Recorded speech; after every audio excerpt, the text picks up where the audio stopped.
good morning happy Bhogali Bihu তো বিহু উপলক্ষে সকলোকে শুভেচ্ছা থাকিলে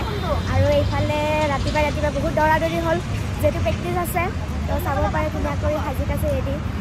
ব্ৰেকফাষ্ট কৰা নকৰা একে সমান হ'ল তো জলদি আহিলোঁ এতিয়া যাবলৈ ওলাইছোঁ চাব পাৰে বাছবোৰ ৰৈয়ে আছে দেৰি হ'ল কাৰণ যিহেতু উৰুকা কালি অলপ ৰাতিলৈ থাকিলোঁ টোপনি পূৰা হোৱা নাই প্লাছ উঠিব পৰা নাছিলোঁ চাই থাকক আৰু এইফালে গম পালোঁ গাড়ীত উঠাৰ পিছতে ক'লে যে অলপ কোনোবা যি মন্দিৰলৈ যায় কাষৰে মন্দিৰটোলৈ যাব পাৰিব তাৰ কাৰণে আমি আহি গ'লোঁ চাব পাৰে ইমান ধুনীয়া দেখিছেনে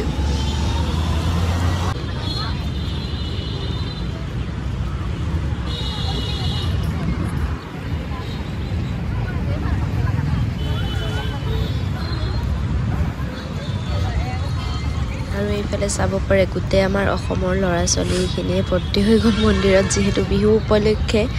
তো মন্দিৰলৈ আহিব পাই সকলোৱে সুখী হয় বাৰু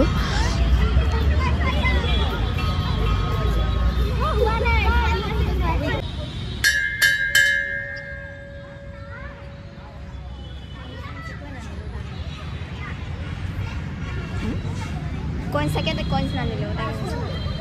কইন্স তো আছে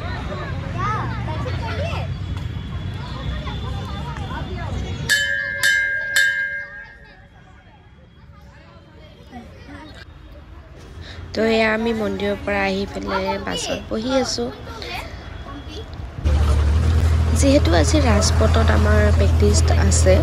তো তাৰ কাৰণে ইয়াতে অলপ দূৰতে আমাক ৰাখাই দিছে যিহেতু গাড়ী তালৈ নিলে বহুতখিনি ভিৰ হৈ যাব তাৰ বাবে আমি ইয়াৰ পৰা খোজকাঢ়ি লৈ গৈ আছোঁ আৰু আমি ৰাজপথত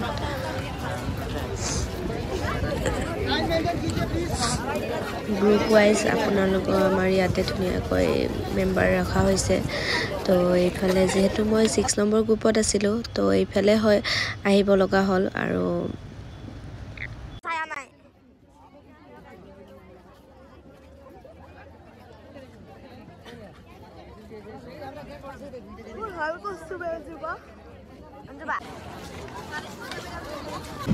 তো এইফালে আমাৰ পেৰেড গ্ৰাউণ্ডৰ যিখিনি প্ৰেক্টিছ ষ্টাৰ্ট হৈ গ'ল তাৰপিছত আমাৰ প্ৰেক্টিছ ষ্টাৰ্ট হ'ব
চবৰে বেয়া চাব পাৰে কি আছে আৰু এইফালে চব খাই দিলে তো এতিয়া মানে হালত চবৰে বেয়া তো এতিয়া অলপ ৰেষ্ট লৈ ডিনাৰ কৰিবই হ'ব তো এইফালে আমি ডিনাৰ কৰিব যাবলৈ ৰেডি হ'ল চাগে